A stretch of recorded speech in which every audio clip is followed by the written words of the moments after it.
முத்துவேல் கருணாநிதி ஸ்டாலின் அவர்கள் வந்து 1,31,00,000 பெண்களுக்கு மகளிர் உரிமை தொகையை ரூபாய் 5,000 பார்த்தீங்கன்னா கடந்த 12ஆம் தேதி வியாழக்கிழமை அன்று தினம் அனைவருக்கும் வழங்கி இருக்கிறார். ஆனால் இந்த ரூபாய் 5,000 உரிமை தொகையை வந்து 3 மாத அட்வான்ஸ் தொகையாகவும் கோடைக்கால சிறப்பு தொகையை ரூபாயாகவும் சேர்த்து வழங்கினார். ஆனால் இதற்கு பின்னாடி நிறைய சம்பவங்கள் நடந்திருக்குங்க. அதாவது ஏடிஎம்கே ஒரு திட்டம் போட்டிருக்கிறது, பிஜேபியும் சேர்ந்து, அதாவது டெல்லியிலும் சென்னையிலும் ஒரு திட்டம் போட்டிருக்கிறது. இந்த திட்டங்களை வந்து முத்துவேல் கருணாநிதி ஸ்டாலின் அவர்களுக்கு தெரிந்து உடனே இந்த நடு இரவோட இரவாக பார்த்தீங்கன்னா இந்த முடிவெல்லாம் செய்து அறிவிப்பு வெளியிட்டிருக்கிறார்கள். அங்கு நடந்த சம்பவங்கள் என்ன, ஏடிஎம்கே பிஜேபியின் பிளான் தான் என்ன, இதுல வந்து முத்துவேல் கருணாநிதி ஸ்டாலின் அவர்கள் முந்திக் கொண்டாரா அப்படின்ற விஷயங்களை எல்லாம் இந்த வீடியோல முழுசா அலசிடுவோம். கடந்த 12ஆம் தேதி வியாழக்கிழமை அன்று முத்துவேல் கருணாநிதி ஸ்டாலின் அவர்கள் வந்து மகளிர் உரிமை தொகை 5,000 ரூபாய் வழங்கப்படும் அப்படின்னு சொன்ன விஷயங்கள் இருக்கு பார்த்தீங்களா? இது வந்து அரசல் பொருசலா கூட எங்கேயுமே வந்து பேசப்படல. செய்தியாளர்களும் இந்த கேள்வி முன்வைக்கப்படல. இந்த விஷயங்கள் வெளியில தெரியவே இல்லைங்க. திடீர்னு இந்த அறிவிப்பு வந்ததுமே எல்லாருமே அதிர்ச்சிக்குள்ளானாங்க. அந்த விஷயம் இதுல நடந்தது. விமர்சனம் செய்யப்பட்டார்கள். ஆனால் இதற்கு பின்னாடி ஒரு விஷயம் நடந்திருக்கிறது. அதாவது எடப்பாடி அவர்கள் அடிக்கடி சொல்லிட்டு வந்தாரு. முத்துவேல் கருணாநிதி ஸ்டாலின் அவர்கள் வந்து பாத்தீங்கன்னா தேர்தல் வியூகங்களை மக்களை ஏமாற்றும் விதமாக நிறைய விஷயங்களை பண்ண இருக்கிறாங்க. இது நம்ம தெளிவா புரிஞ்சுக்கிட்டு மக்களிடம் கொண்டு போய் சேர்க்கணும் அப்படின்னு சொல்லி அங்க கட்சிக்குள்ள வந்து, அதாவது ஏடிஎம்கே தொண்டர்களிடையும் நிர்வாகிகளிடமும் பாத்தீங்கன்னா எம்எல்ஏவிடம் சொல்லியிருந்தாரு. ஆனால் இதெல்லாம் கொண்டு போய் எந்த அளவுக்கு சேர்த்தாங்க அப்படின்லாம் தெரியாது. ஆனால் பிஜேபி இதை நன்கு உணர்ந்திருந்தது. அதை வந்து பாத்தீங்கன்னா கடந்த 10ஆம் தேதி போல வந்து இங்க ஏடிஎம்கே ஒரு மீட்டிங் போட்டு பேசியிருக்காங்க. அதாவது என்ன விஷயம் அப்படின்னு பாத்தீங்கன்னா, முத்துவேல் கருணாநிதி ஸ்டாலின் அவர்கள் வந்து ஒரு திட்டம் போட்டு வச்சிருக்காங்க. என்னன்னா, இந்த பிப்ரவரி மாதம் ரூபாய் வந்து மகளிர் உரிமை தொகை கொடுக்கும் பொழுது அடுத்து மார்ச், ஏப்ரல், மே இந்த 3 மாதங்களிலுமே ரூபாயாக பாத்தீங்கன்னா உயர்த்தி வழங்கப்பட்டு அது இந்த வருடமே அமல்படுத்தப்படும். தொடர்ந்து திராவிட மாடல் அரசு வந்து தொடர்ந்தால் இந்த ரூபாய் வந்து கொடுக்கப்படும் அப்படின்னு சொல்லி அவர் திட்டம் போட்டிருந்ததாக தகவல் வந்து எங்க இடிஎம்கேக்கும் பிஜேபிக்கும் உளவுத்துறை மூலியமாக ஒரு விஷயம் கிடைக்கப்பட்டிருக்கிறது. இதை அறிவிக்க இருந்தார். என்னன்னா இந்த மாசம் வந்து பாத்தீங்கன்னா இவர் வந்து 5,000 ரூபாய் வந்து முன்கூட்டியே 3,000 கொடுத்து கோடை கால அந்த பாத்தீங்கன்னா சிறப்பு தொகையாக 2,000 கொடுக்கறதுலாம் வந்து திடீர்னு முடிவு செய்யப்பட்டது. ஆனால் இதற்கு முன்பாக மார்ச், ஏப்ரல், மே மாதம், அதாவது 3 மாதத்திற்கும் 2,000 ரூபாயாக பாத்தீங்கன்னா 6,000 ரூபாயாகவும், பிப்ரவரி மாதம் 1,000 ரூபாயாகவும் கொடுப்பதற்கு அவர் தயாராக இருந்ததாகவும், அன்று அதாவது வியாழன், வெள்ளி போல ஒரு அறிவிப்பு வந்து வெளிவரும் அப்படின்ற ஒரு சூழ்நிலை இருந்ததாகவும் கூறப்படுகிறது. இதை தெரிந்து கொண்ட ஏடிஎம்கேவும் பாத்தீங்கன்னா பிஜேபியும் மீட்டிங் போட்டு பேசியிருக்காங்க. அதாவது என்ன பேசினாங்கன்னா, இந்த அறிவிப்பு வெளியானாலுமே, எலெக்ஷனுக்கு முன்னாடி அறிவிப்பு வெளியானாலுமே இது சாத்தியம்தான். இது இருந்தாலுமே நாம வெள்ளிக்கிழமை போல கேவிட் மனு வந்து தாக்கல் செய்யலாம். ஏன்னா எலெக்ஷனை முன்னிறுத்தி இந்த மாதிரி பாத்தீங்கன்னா மக்களிடையே வந்து இந்த மாதிரி உதவித்தொகை கொடுப்பது உயர்த்தி கொடுக்குறாரு அப்படின்ற ஒரு விஷயங்களுக்காக நம்ம வந்து கோர்ட்ல கேவிட் மனு போடலாம். போட்டாலுமே அது வந்து பாத்தீங்கன்னா ஒரு சலசலப்பை ஏற்படுத்தும் அப்படின்ற விஷயங்களை நம்ம பேசினா தெரிகிறது. ஆனால் இதற்கு முன்னாடியே டிஎம்கே சார்ந்த பிரமுகர்கள் யாரோ ஒருத்தர் இங்க வந்து ஏதோ ஒரு விஷயங்கள சொல்லியிருந்திருக்கிறாங்க. என்னன்னா, இந்த மாதிரி ஒரு பிளான் இருந்திருக்குது. அதாவது மார்ச், ஏப்ரல், மே மாசம் 2,000 ரூபாயாகவும், அதாவது அடுத்த வருஷம் வந்து எடப்பாடி அவர்கள் வந்து எலெக்ஷன்ல ஜெயிச்சுட்டா ரூ. 2,000 தரேன்னு சொன்னார் இல்லைங்களா? அந்த தொகையை இவர் முன்கூட்டியே இப்ப எப்படி கோடைக்கால சிறப்பு தொகையாக ரூ. 2,000 தருகிறேன். அடுத்த வருடம் நான் திராவிட மாடல் ஆட்சிக்கு வந்தா ரூபாயாக மகளிர் உரிமை தொகை உயர்த்தி தரப்படும் சொன்னார் இல்லைங்களா?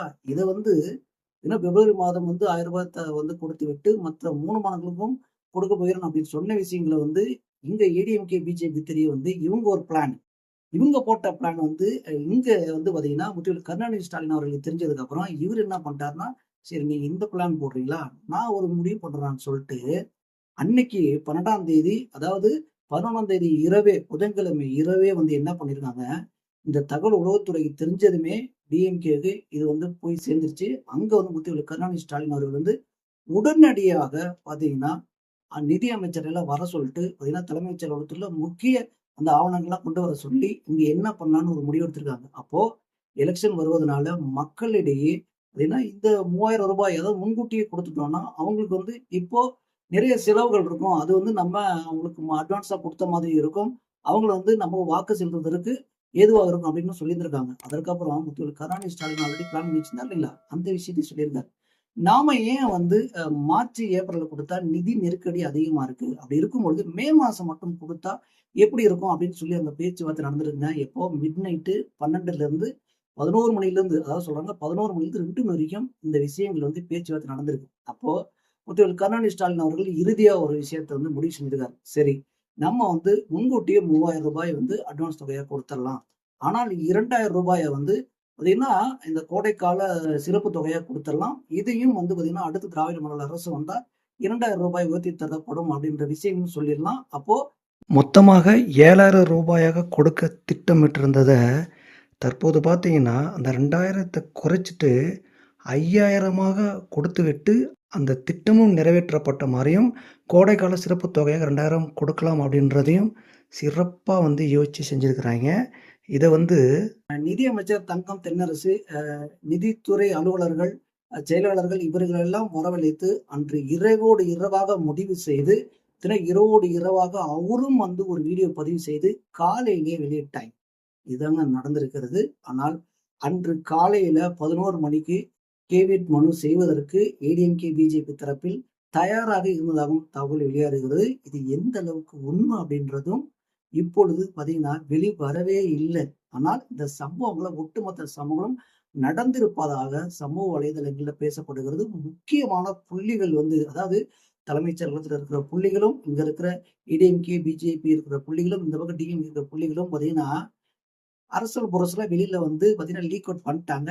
லீக் ஆயிடுச்சு. ஆனால் எந்த அளவுக்கு உண்மை அப்படின்றது, இன்னும் ஒரு சில வாரங்கள்ல தெரிய வரும். இன்னொரு விஷயங்கள் என்னன்னா, இப்போ இந்த ரூ. 2,000 அதாவது அட்வான்ஸா கொடுத்த தொகையும் சரி, கோடைக்கால சிறப்பு தொகை 2,000 கொடுத்த அந்த மொத்தம் ரூ. 5,000 தொகை வந்து எஸ்சி, எஸ்டி அதாவது இவங்களுக்கு ஒதுக்கப்பட்ட நிதியிலிருந்து கொடுக்கப்பட்டது அப்படின்னு சொல்லி ஒரு புகாரும் வருது. இதுவும் உண்மையா அப்படின்னு கேட்டீங்கன்னா, உண்மையா இருக்கிறது வாய்ப்பு இருக்கிறது. ஏன்னா, இந்த 5 ஆண்டு கால ஆட்சியில எஸ்சி, எஸ்டிக்கு ஒதுக்கப்படும் நிதியிலிருந்தே பார்த்தீங்கன்னா, அவங்க கட்சி செலவுக்கும் சரி, அதாவது இடையில வந்து பார்த்தீங்கன்னா, உதயநிதி ஸ்டாலின் ஒரு பர்த்டேவுக்கும் வந்து ஒரு தொகை எடுத்து செலவு பண்ணியிருந்திருக்காரு. அந்த விஷயங்கள் எல்லாம் வந்து சமூக வலைதளங்கள்ல பரவலாக பேசப்பட்டது. அந்த ஒரு விஷயமும் வெளியே வந்தது. அதற்கு தங்கம் தென்னரசு நிதியமைச்சர் என்ன சொன்னார்ன்னா, சட்டப்பேரவை கூடும்பொழுது அங்க இதுக்கு தகுந்த விளக்கம் கொடுக்கப்படும் சொன்னாரு. சட்டப்பேரவை கூடிருச்சு. அங்க ஒரு விளக்கமும் பார்த்தீங்கன்னா தெரிவிக்கப்படல. இதுதான் உண்மைங்க. ஏன்னா, தொடர்ந்து பார்த்தீங்கன்னா எஸ்சி, எஸ்டி மக்கள் வந்து வஞ்சிக்கப்பட்டு வருகிறார்கள். ஏன்னா, இந்த திராவிட மாடல் அரசு வந்து நிதி சுமை வந்து பார்த்தீங்கன்னா, அந்த அளவுக்கு வந்து தாங்க முடியாத தள்ளாடிட்டு இருக்கு தமிழ்நாடே. வந்து நம்மளே வந்து திரும்ப திரும்ப சமூக வலைதளங்கள்ல குறிப்பிட்டே வராங்க. 5,00,000 கோடி கடனா இருந்தது. இப்ப 10,00,000 கோடியாக உயர்ந்து விட்டது. இது வந்து பார்த்தீங்கன்னா, 5 ஆண்டு காலத்துல வந்து பார்த்தீங்கன்னா, இந்த நிதி சுமை வந்து தமிழகத்தின் மேல் சுமந்து கொண்டிருக்கிறது அப்படின்னு சொல்லி. இதற்கு காரணம் இந்த திராவிட மாடல் ஆட்சி வந்து பார்த்தீங்கன்னா, நடத்த முடியாத அதாவது திராணி இல்லாத ஆட்சி அப்படின்னே சொல்லலாம். அது வந்து எப்படிங்க இத்தன ஆண்டு காலமாக 5,00,000 கோடின்னா, இப்போ ஒரே 5 வருஷத்துல 5,00,000 கோடின்னா, இதுல இருந்து தெரிஞ்சுக்கலாம் என்ன நடந்திருக்கு அப்படின்னு. அப்போ எஸ்சி, எஸ்டி மக்களுக்கு ஒதுக்கப்பட்ட நிதியிலிருந்து இந்த தொகை கொடுக்கப்படல அப்படின்றதையும் நாங்கலாம் நம்பணுமா? மக்கள் நீங்கலாம் நம்பிருவீங்களா? இல்ல முக்கிய சமூக ஆர்வலர்களும், முக்கிய பார்த்தீங்கன்னா அரசியல் பிரமுகர்களும் இதெல்லாம் பார்த்தீங்கன்னா அக்குவேர் ஆணிவேராக பார்த்தீங்கன்னா எல்லா விஷயங்களையும் எடுத்து வைத்திருக்கிறார்கள். இது போக போக வெளிவரும்.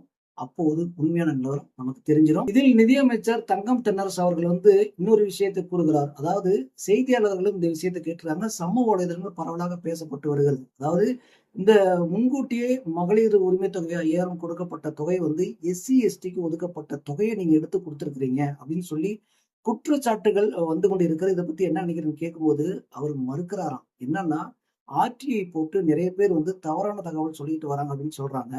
இவங்க என்ன பண்ணியிருக்காங்க, கடந்த 12ஆம் தேதி வியாழக்கிழமை தான் குடுத்துருக்காங்க. 1 வார காலம் தான் ஆகுது. ஆர்டிஐ போட்டா 1 மாசம் இல்ல, 1 வருஷம் ஆனாலும் கொடுக்கப்படுறதில்ல இந்த திராவிட மாடல் ஆட்சியில.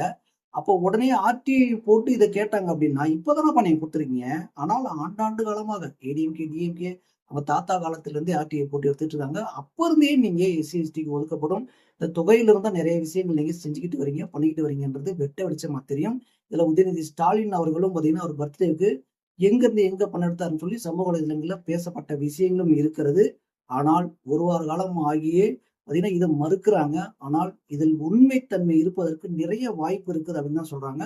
இது இன்னும் ஒரு சில மாதங்கள் கழித்து அதாவது எலக்ஷன் முடிஞ்சு கண்டிப்பாக ஆர்டிஐ போட்டு இந்த தொகை எங்கிருந்து எடுக்கப்பட்டது அப்படின்னு சொல்லி கண்டிப்பாக விரைவில் வெளிவரும் இந்த உண்மையெல்லாம். அப்போ நம்ம வந்து இன்னும் டீட்டெயிலாக பேசுவோம். ஆனால் இவர்கள் செய்யும் விஷயங்களை நீங்க ஆர்டிஐ போடு, எல்லாம் எடு, கோர்ட்டுக்கு போ, எல்லாம் பண்ணு. ஆனால் நாங்கள் தக்க சமயத்தில் என்ன பண்ண வேண்டுமோ அதை நாங்க பண்ணிட்டோம். கொண்டு போய் பார்த்தீங்கன்னா, என்ன விஷயங்களை சேர்க்க முடியுமோ அதை சேர்த்துட்டோம். அதுக்கப்புறம் நடக்கிறத நாங்க அப்புறம் பார்த்துக்கிறோம்பா அப்படின்னு சொல்லி தெளிவாக இருக்கிறது திராவிட மாடல் அரசு. இதுல இன்னொரு விஷயம் சமூக வலைதளங்கள்ல பேசிட்டு வருது என்னன்னா, இந்த சம்பவம் நடந்தது இல்லையா? இந்த ரூ. 5000 மகளிர் உரிமை தொகை வந்து 5K ஆபரேஷன் சொல்றாங்க. இந்த 5K ஆபரேஷன்ல டிஎம்கே சக்சஸ் ஆச்சா இல்லையா அப்படின்னு கேட்டீங்கன்னா, இந்த 5K ஆபரேஷன்ல இப்பொழுதைக்கு சக்சஸ் ஆகிவிட்டது. ஆனால் அடுத்த மாதம் வந்து மார்ச் மாதம் இந்த 15ஆம் தேதி 13ல இருந்து 15ஆம் தேதிக்குள்ள இந்த அமௌண்ட் மகளிர் உரிமை தொகை வந்து ஏறும் பாத்தீங்களா? அப்பொழுது இந்த மகளிர் எல்லாம் முன்கூட்டியே வாங்கின பணம் இப்பெல்லாம் வந்து சேமிக்க வைக்கிறதுக்கெல்லாம் எதுவுமே இல்லை. முதல்வர் வந்து சேமித்து வைக்கணும்னு சொல்றாரு. எதுக்கு சொன்னாருன்னு தெரியல. என்னமோ வந்து 5000 ரூபாய் கொடுத்துட்டு சேமித்து வைங்க, எத்தனையோ வருஷத்துக்கு சாப்பிட்ற மாதிரிலாம் சொல்லிட்டு இருக்காரு. ஆனால் அடுத்த மாதமே அவர்கள்ட்ட பணம் இருக்காது. அப்படி இல்லாத போது இந்த 1000 ரூபாய் வந்தது நமக்கு இதுக்கெல்லாம் இந்த செலவுக்கு வந்திருக்குமே அப்படின்னு நினைக்கும் பொழுது, எலெக்ஷனுக்காக கொடுக்கப்பட்ட பணம், அதாவது முன்கூட்டியே கொடுத்திருக்கிறார்கள் அப்படின்னு கண்டிப்பா மக்களுக்கு தெரிய வரும்.